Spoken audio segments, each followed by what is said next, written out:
Gentlemen, ladies, welcome to your 20th HTML5 tutorial, and in this lesson, actually in the next couple lessons, I'm going to be talking a little bit more about CSS3.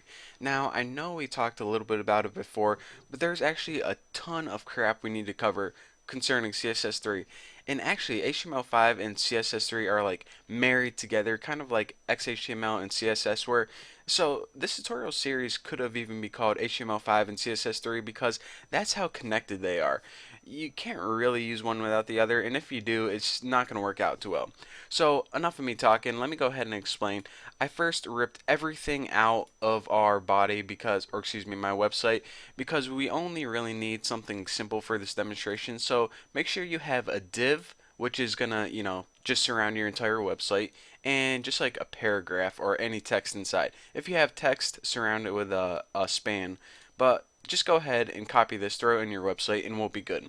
I didn't want to go ahead and retype this because all you guys know what this stuff is already. I also have my body centered, and I gave that div a background and a border.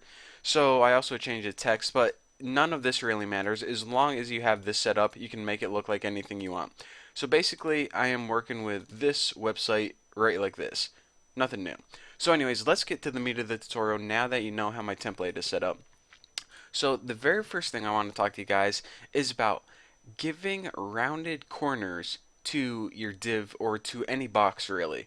Now, as you can see, these boxes have nice square corners, and with a lot of websites nowadays, that's what they want. But for some reason, people tend to prefer round corners. So let me go ahead and show you guys. You see this window right here? Ooh, look at that. My arrow changes. That's pretty cool. I don't know. I was just fascinated by that. Oh, look, an arrow. But anyways, you see how these corners are rounded? Wouldn't it be nice if we can achieve the same effect of this on our website? Well, ladies and gentlemen, the time has come where you can actually do that. So before the old CSS, or excuse me, yeah, the old CSS, it was very difficult to achieve this. But for now, using CSS3, it's actually incredibly simple. Almost too easy if you ask me. So what you need to do is throw your WebKit in there, and the property is border minus radius. Now, what you need to do is you need to give it a value, say 25. The higher the value, the more rounded they're going to be. So if you round these 25 pixels and save this, take a look whenever I refresh at my corners. I now have nice, sweet, rounded corners. So basically, as soon as this becomes a standard, I got a feeling you guys are going to be seeing a ton more rounded websites because, I don't know, it just looks like more futuristic rather than this old square crap. So you're saying, okay, that's pretty nice. Okay, CSS3 can round my corners. Not that impressed. Well, wouldn't it be nice if this box right here, if we could make it look just a tidbit prettier? So how can we do that? Let's go ahead and apply a shadow. And I know what you guys are saying. OMG, I was in college like 3 years ago and they told me to apply shadows, and it was the biggest pain in the butt. It was this whole process, yada yada yada. Well, with CSS3, it is 1,000 times more simple than it was in the past couple years. So the property for this is WebKit and its box shadow. Now the properties, or excuse me, the values kind of get kind of weird here, so you need to listen closely. The very first thing it's going to take is a color, RGB, and this is the red, green, and blue value. Now, just say it's anywhere from 0 to 255, and I'm going to put mine at like 110, 110, 110. The higher you go, the more white it's going to be. The lower you go, the darker it's going to be. If they're all the same, it's a shade of gray. So that's somewhere, it's kind of like a dark gray. And it takes at least two values after this. Now the first value it takes is the offset to left and right. So I'm going to go ahead and put it 8 pixels, and that's going to shift the shadow 8 pixels to the right, because if we put it directly under our box is going to be covering up. So we have it shift directly to the right 8 pixels and directly down 8 pixels. So let me go ahead and show you guys that. Not 88, don't want to do that. And save this baby and we'll see what we got. And it didn't save because RGB 10 10 10. Okay, box shadow. Oh, what the heck? Web skit.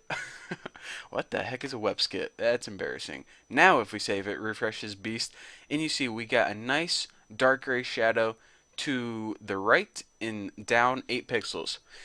Looks awesome, doesn't it? Not exactly, because when the heck have you ever seen a shadow that looks like that in a coloring book, maybe? Shadows have some kind of blur to them. They have like a gradient that kind of fades out.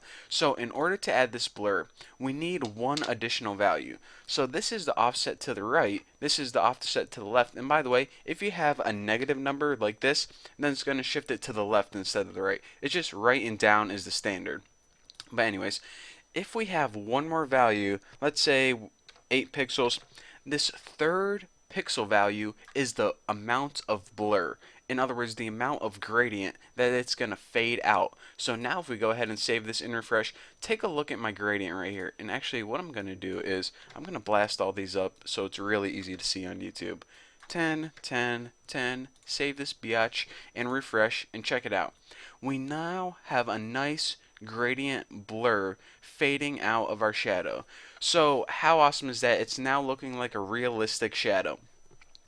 And oh man, I probably don't got time to talk to you guys about text shadows and gradients, but what I do have time to talk to you guys about is this last property that you can add to a shadow. So I'll just do that. So as you can see, the shadow kind of looks like this box is casting a shadow on the background of our website. However, there is a way that we can make the shadow on the inside of our box. Now we can add an additional property to this, and you're saying, okay, we have 3 colors and 3 pixels, and now you want me to add more stuff? Yes. You have an optional word you can add called inset. Not incest, inset. Now, whenever you add this word, what it means is, okay, instead of the shadow being on the outside of the box, it's going to look like something is casting the shadow on the box. So it gives you that effect of kind of, a button pressed in or something, and all of the same other properties apply. Your blur, your color, all that same stuff. So this is how, I don't know, maybe you want to make a box and make it looks like it's a button pressed in. I don't use it that often because I don't like the way it looks. But if you want to use that, it's called inset, and you add it right to the end. And I believe that's the only additional word that you can use. So anyways, in the next tutorial, I got to talk to you guys about text shadows, which are a little bit different, and also how you can make gradients. For example, make this fade from blue to red. And if you think you know how to do it from the old CSS, we got a totally new, better way of doing it. So anyways, thank you guys for watching. Don't forget to subscribe, and I'll see you guys in the next video.